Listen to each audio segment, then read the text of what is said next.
এটা হচ্ছে রাজবাড়ির মেন গেট। অসাধারণ।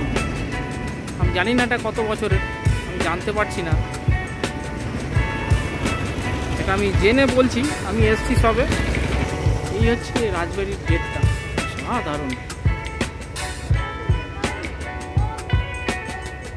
কোথাও কিছু লেখা নেই, কেউ কিছু বলতেও পারছে না, বহু পুরনো। দেখুন সেই রাজবাড়িটা দেখা যাচ্ছে, অসাধারণ লাগছে কিন্তু।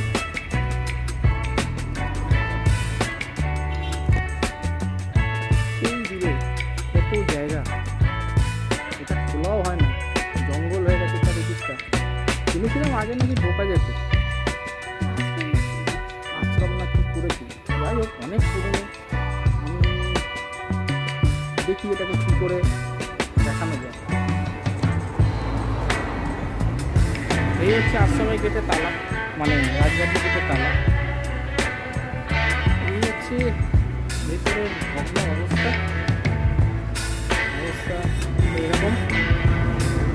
এত সুন্দর বিশাল জায়গা, এরকম যেন কোনো ফলক নিয়ে লেখা নেই, বুঝতে পারছি না, চেষ্টা করছি জানা।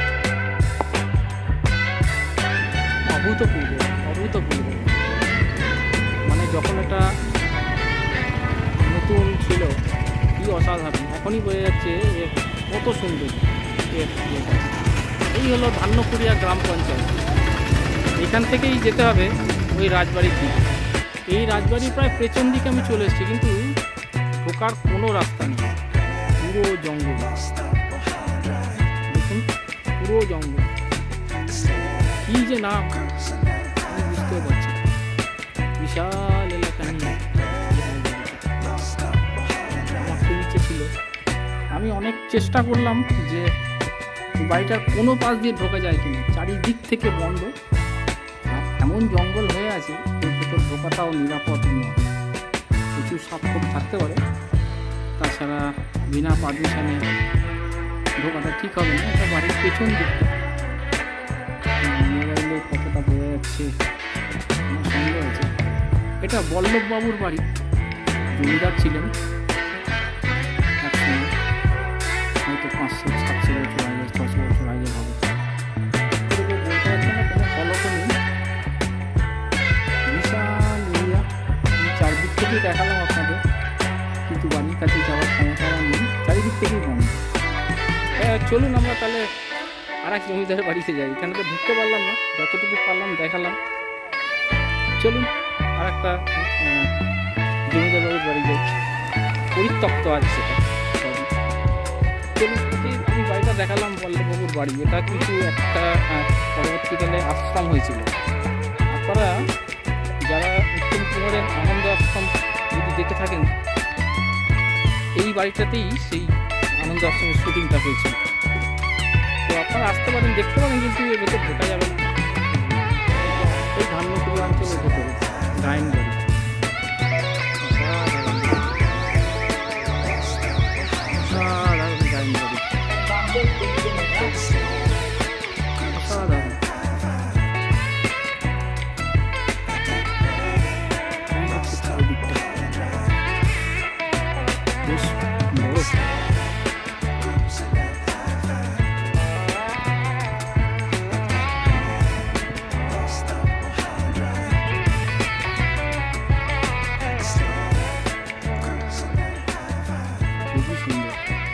মেনটেন করে রেখেছে এটা।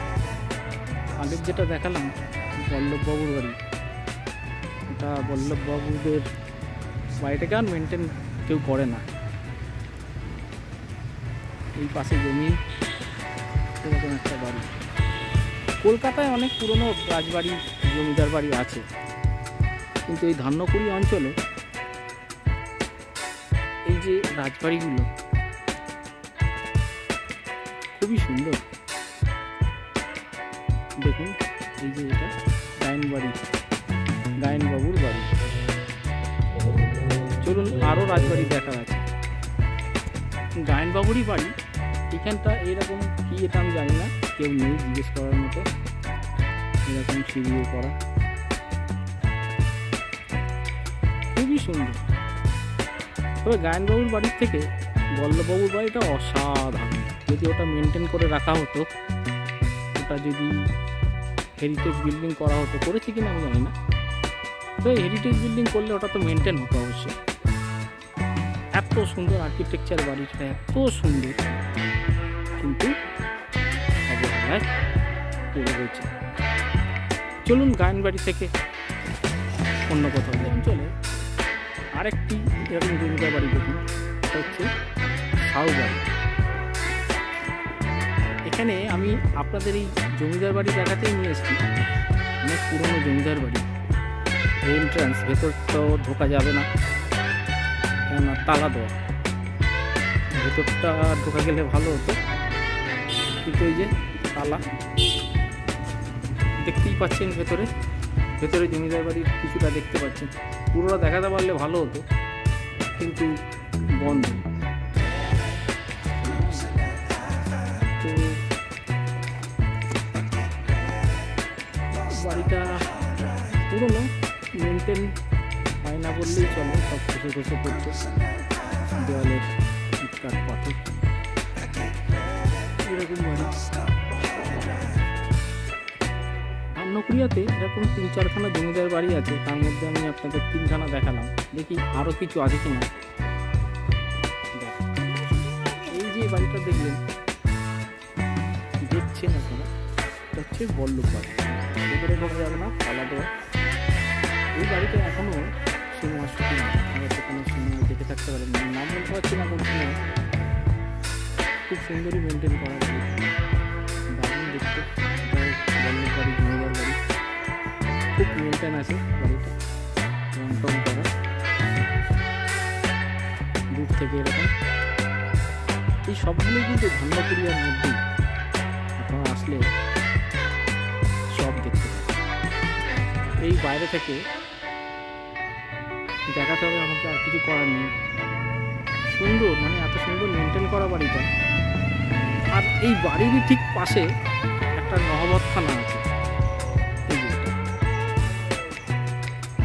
বেশ পুরনো মনে হচ্ছে, অন্তত 150-200 বছর তো হবেই বলে মনে হচ্ছে।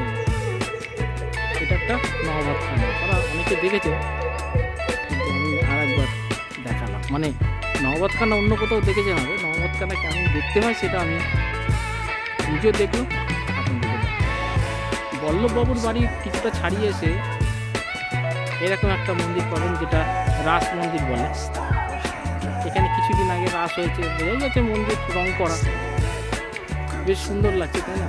সবই কিন্তু ধান্যকুড়িয়ার মধ্যে।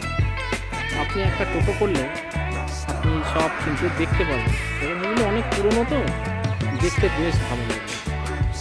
এখানে পুরনো অনেক ঐতিহ্য রয়েছে, সেই জন্যই আমি এসেছি আপনাদের দেখাতে। এখানে পুরনো জমিদার বাড়ি, সব বাড়িতে ঢোকা গেল না, কোনো বাড়িতেই ঢোকা যায়নি। তো এই গ্রামের দিকে, বেশ গ্রাম যদিও এখন বলা যায় না, এখন প্রায় সব গ্রামই শহরের মতো হয়ে গেছে। হয়েছিল কিছুদিন আগে, তার স্ট্রাকচার পড়ে আছে। চলুন দেখি আর কিছু থাকে কিনা। এটা কি নাম কি? এটা হচ্ছে শাহু বাগান বলে আমাদের। শাহু বাগান, এটাও জমিদার বাড়ির একটা গেট, অনেক পুরনো। বাপরে বাপ,